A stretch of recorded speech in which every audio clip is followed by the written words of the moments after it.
Hi, everyone. It's 4 o'clock in New York, where folks are watching Donald Trump to see if a recent spate of showing mercy for his political henchmen and punishing patriots and career public servants will culminate in a pardon for his longtime friend and political advisor, Roger Stone. Stone was sentenced to more than 3 years in prison today for lying to Congress and witness tampering. The judge striking a blow against efforts to distort and distract from the severity of Stone's crimes, saying of Stone, quote, "He was not prosecuted for standing up to the president. He was prosecuted for covering up for the president." The Watergate echo is undeniable, but also undeniable is the parallel universe in which a federal judge's ruling is now received. Donald Trump seemed to be priming his base for a possible Stone pardon by live tweeting today's proceeding and announcing just in the last hour that he expects Stone to be exonerated.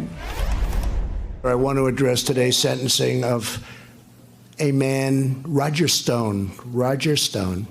He's become a big part of the news over the last little while, and I'm following this very closely, and I want to see it play out to its fullest because Roger has a very good chance of exoneration, in my opinion. What happened to him is unbelievable. They say he lied, but other people lied too.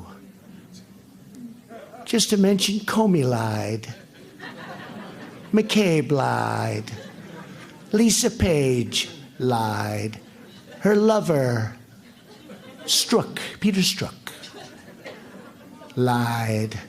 You don't know who these people are? Just trust me, they all lied. And of course, Trump lied 16,000 times and counting, but it's comments like those that have us on pardon watch at this hour. But even if justice doesn't ultimately prevail, it had a hell of an afternoon in Judge Amy Berman Jackson's courtroom. Some of her questioning of the DOJ prosecutor who took over when the 4 career prosecutors quit the case after AG Barr's DOJ intervened was described by a reporter on Twitter. The characterizations were confirmed by NBC News. Here they are. On the initial sentencing memo, Judge Amy Berman Jackson asked, "Did it get up to the U.S. attorney?" "Yes," the prosecutor responds. The judge asked, "Did it have to go up to Main Justice?" The prosecutor responds, "There were consultations with Main Justice." And with respect to the second filing, the judge asks, "You signed it. Did you write it?" The response, "I'm not at liberty to discuss the internal deliberations in DOJ." Judge Jackson, "Were you directed to write it by someone else?" Prosecutor, "I can't answer that." And a quote that will end up in the history books when the Stone chapter is written, Judge Amy Berman Jackson today on the truth. Quote, "The truth still exists. The truth still matters."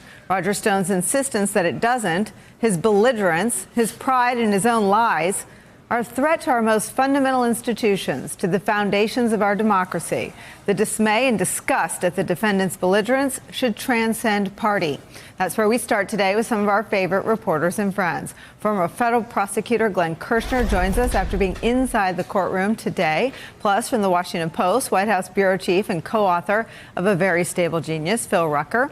Here at the table, former CIA Director John Brennan and former acting Solicitor General Neil Katyal. Neil, take me inside what Judge Amy Berman Jackson was trying to do with her questioning of this prosecutor. Yeah, so I think she was basically standing up for the rule of law. That's basically, and that's why Trump is so upset about this independent judiciary. She's methodically started asking the prosecutors why the sentence was changed, what the recommendations were, what the sentencing guidelines were, and the like, and then queried the other side, and then reached, I think, a Solomonic decision.